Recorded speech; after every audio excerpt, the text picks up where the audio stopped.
it's me again, your favorite music teacher. Let's get started. Hello. Okay, as you can tell, I'm still at the beach like I was yesterday because today we're going somewhere tropical because it is World Music Wednesday. So let's find out where we're going to go.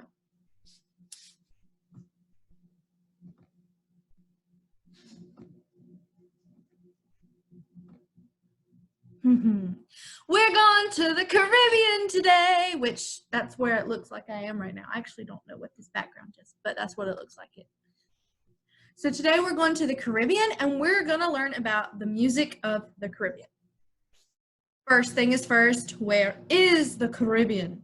Well, unlike most of the other countries we have visited, this one is actually very close to us. And the Caribbean is not really a country, it's more of a group of islands that are their own independent countries. Like how Africa is a continent, but Africa has a bunch of different countries in it. So let's take a look. The Caribbean is right down here. So they say if you go to the very point of the Florida Keys, you can actually see some of the islands.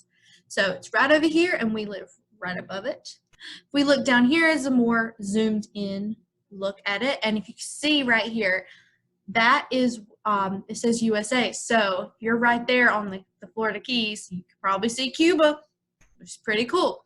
So it's made up of Cuba, Haiti, Jamaica, the Cayman Islands, Turks and Caicos, Bahamas, Dominican Republic, and all these other islands down here, Trinidad and Tobago, just a bunch of different islands, which is pretty cool, which makes it so tropical. Let's learn a little bit of history about it so that we can understand the influences of the music. So most of the Caribbean population are descendants of West African slaves and settlers from Europe, India, and China. So we know there was a time in American history where we had slavery and where the world had a bunch of slavery, and the slaves came from Africa. Well, the ones from the Caribbean mostly came from West Africa. So if you look up here, West Africa is this big chunk right here of Africa. And then settlers from Europe, India, and China that came down. So, and you can see, like Europe's right there. The music of the Caribbean differs from island to island, which is pretty cool. So it's like traveling to all these it's like a bunch of different countries, and each one has their own distinct music, but each kind has its origins in a mixture of African and European influences because of slavery and people settling from Europe, India, and China. So if you look down here, can you imagine people coming from Europe, India, and China all the way to these little teeny islands south of the United States? I can't. Okay, so that's the history. Remember that. Africa, West Africa, Europe, India, and China, because the music we're going to learn about influences that. So as we saw earlier, there are a ton of islands that make up the Caribbean. Potato. It doesn't matter, I don't think. But we're going to learn about 3 specific islands and 3 specific genres or types of music today. And we're going to learn about salsa, and salsa comes from Cuba. And we're going to learn about calypso music, which comes from Trinidad and Tobago, these little islands down here. And then we're going to learn about reggae, which comes from Jamaica. And this whole time I was making this, I was working on the Jamaica slide, I just kept thinking of that joke, Jamaican me crazy. It just kept going on in my head. So let's get started. Sorry. Okay, the first one we're going to learn about is Cuba and salsa. So salsa is a lively style of dance music with African and Spanish influences.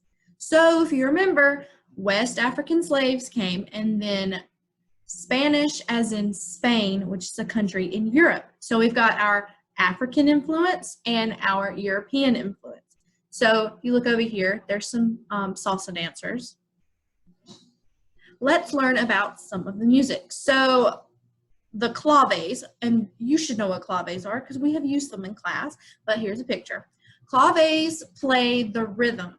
They are the foundation of the entire song, so they keep the rhythm. And the melody, which is the singing part, and the rhythm are syncopated. And syncopated is just a big word that means the rhythm is not on the beat. That's all it means. The rhythm is not on the beat. It's not on the steady beat. It's what we like to call offbeat, okay? The cool thing, similar to, where did we go last week? Australia, like we learned about Australia last week. Jeez, it feels like it was a long time ago. The different instruments play a different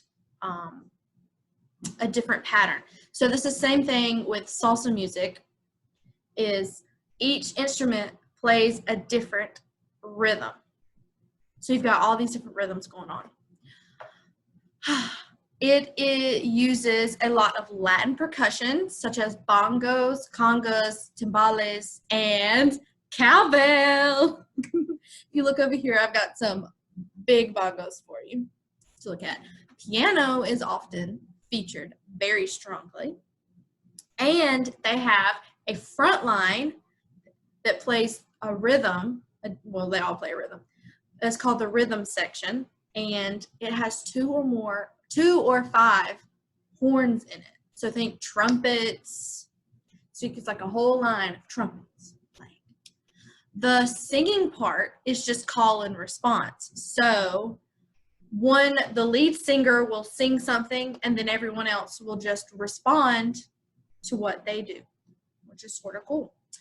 And then the melodies are followed by coro, which coro just means it's just the chorus, basically, just the chorus. And then the lyrics, the stuff that the songs are about love and everyday life. So stuff that we can relate to, you know, working, being at home, family, traditions. Okay, so that is, I'll also put a picture of a salsa band, and you can see some of the other instruments. So that is Cuba and salsa. Let's hop a long ways from Cuba and go to Trinidad and Tobago and learn about calypso music. So the easiest thing for you to relate to calypso music is The Little Mermaid. If you know The Little Mermaid movie, Disney movie, and the song Under the Sea, that is calypso music. That's a type of calypso music. So if you can hear that, then you've got a pretty good idea of what calypso music sounds like. Well, it was originally the national dance of Trinidad and Tobago, but now it is associated with Carnival. And Carnival is just this giant festival and celebration down with all these fabulous costumes and these really cool parades and probably really good food. So calypso also has syncopation. So we learned syncopation is just the rhythm that's not on the beat. It's just rhythm that's on the offbeat. They use acoustic and bass guitar, or a band with trumpets and saxophone, electric guitars, drums, and Latin percussion.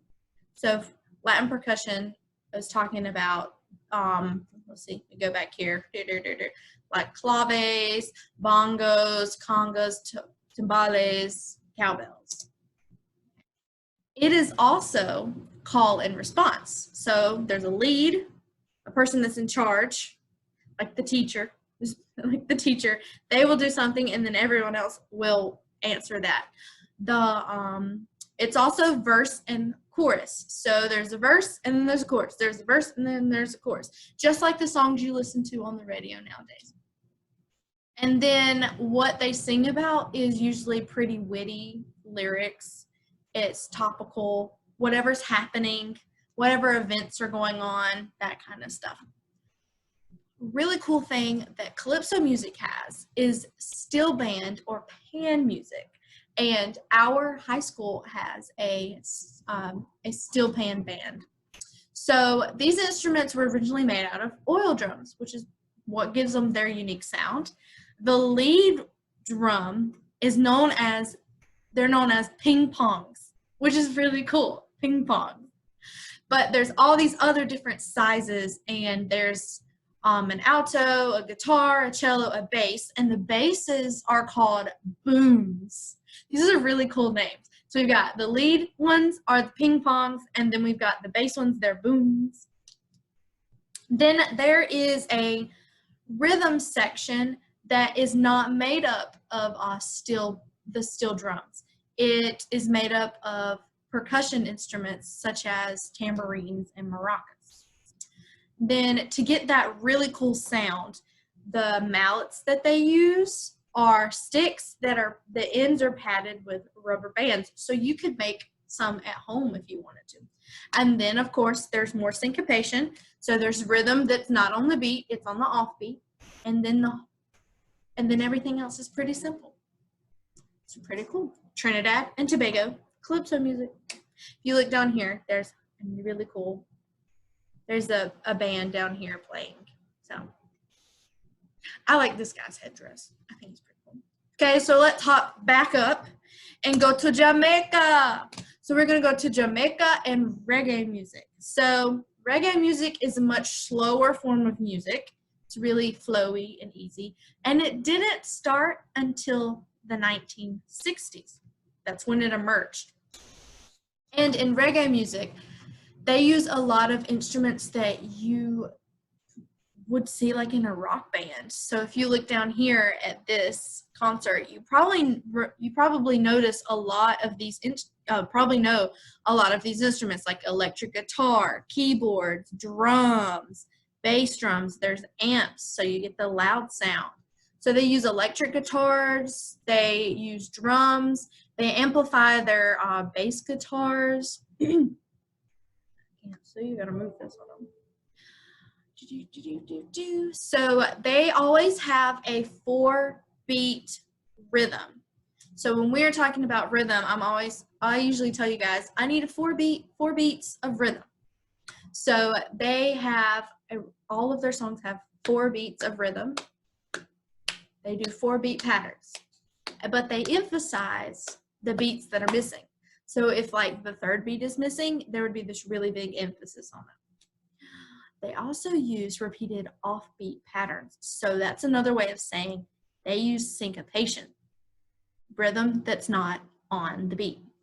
They also use, like in most of the music nowadays, they use this technique called dubbing, which remixes the music and creates delays and all these like echo effects and that kind of stuff.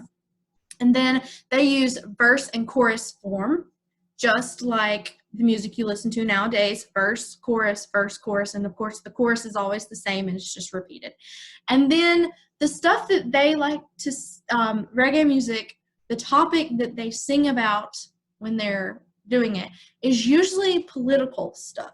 So my 2nd graders, if you remember when we were learning about Follow the Drinking Gourd, and we learned about songs that have messages, we talked about the Beatles' 60-second, 40-second song, To Her Majesty. And remember, we were saying that that song is them saying, hey, we love you, but you need to do your job.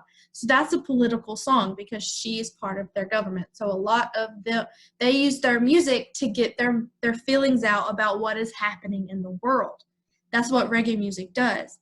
They use what is happening in the world and they put it into their music and they share their views with other people. Okay. So we've gone to Cuba. We've gone to Cuba and we've learned about salsa. We've gone to Trinidad and Tobago and we learned about calypso music, and we went to Jamaica and we learned about reggae music.